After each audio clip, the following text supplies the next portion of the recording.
AP 10వ తరగతి ఫలితాల్లో ప్రభుత్వ వైఫల్యం స్పష్టంగా కనిపించింది. విద్యారంగంలో కూటమి సర్కార్ చేసిన ప్రయోగాలు బెడిసి కొట్టాయి. ఫలితంగా 10వ తరగతి ఫలితాలు గత సంవత్సరంతో పోలిస్తే దిగజారాయి. ఉత్తీర్ణతలో 5.55% తగ్గుదల నమోదైంది. 100% ఫలితాలు సాధించిన స్కూళ్ల సంఖ్య కూడా పడిపోయింది. ఉపాధ్యాయుల సర్దుబాటులో సాగదీత ఫలితాలపై ప్రభావం చూపించింది.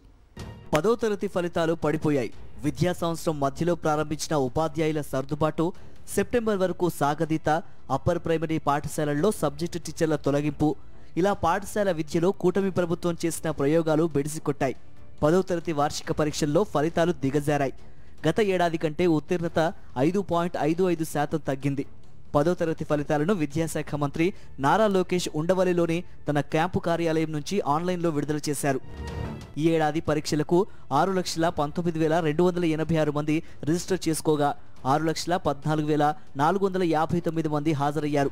వీరిలో 4,98,585 మంది అంటే 81.14% మంది విద్యార్థులు ఉత్తీర్ణత సాధించారు. పాస్ అయిన వారిలో బాలికలు 2,53,278 మంది అంటే 84.09% మంది ఉన్నారు. ఇక బాలురు 2,45,307 అంటే 78.31% ఉన్నారు. ఈ ఏడాది పరీక్షలు ఇంగ్లీష్ మీడియంతో పాటు తెలుగు మీడియంలోనూ రాసేందుకు అవకాశం కల్పించారు. ఇంగ్లీష్ మీడియంలో రాసిన 5,60,864 మందిలో 4,66,586 మంది అంటే 83.19% ఉత్తీర్ణులయ్యారు.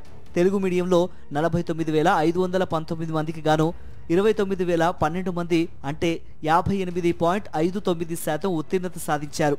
మొత్తం విద్యార్థుల్లో 65.36% ప్రథమ, 10.69% ద్వితీయ, 5.09% విద్యార్థులు తృతీయ శ్రేణి సాధించారు. 10వ తరగతి ఫలితాల్లో పార్వతీపురం మన్యం జిల్లా 93.90%తో టాప్లో నిలిచింది.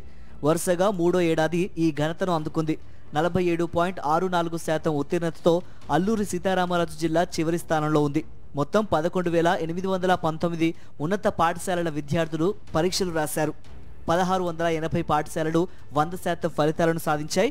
19 స్కూళ్లు 0 ఫలితాలను నమోదు చేశాయి.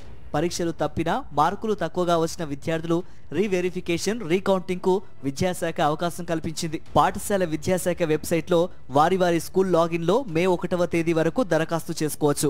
రీకౌంటింగ్ కు 500 రూపాయలు, రీవెరిఫికేషన్ కు 1000 రూపాయలు చెల్లించాల్సి ఉంటుంది. పరీక్షల్లో ఫెయిల్ అయిన విద్యార్థుల కోసం అడ్వాన్స్డ్ సప్లిమెంటరీ పరీక్షలకు విద్యాశాఖ షెడ్యూల్ ప్రకటించింది. మే 19 నుంచి 28వ తేదీ వరకు సప్లిమెంటరీ పరీక్షలు నిర్వహించనున్నట్లు పాఠశాల విద్యాశాఖ పేర్కొంది. త్వరలోనే టైం టేబుల్ విడుదల చేయనున్నట్లు అధికారులు పేర్కొన్నారు. విద్యార్థులు గురువారం నుంచి ఈ నెల 30వ తేదీ వరకు ఫీజు చెల్లించవచ్చు. వైఎస్ జగన్ ప్రభుత్వ హయాంలో విజయవంతమైన విద్యా సంస్కరణలతో మెరుగైన ఫలితాలు వచ్చాయి.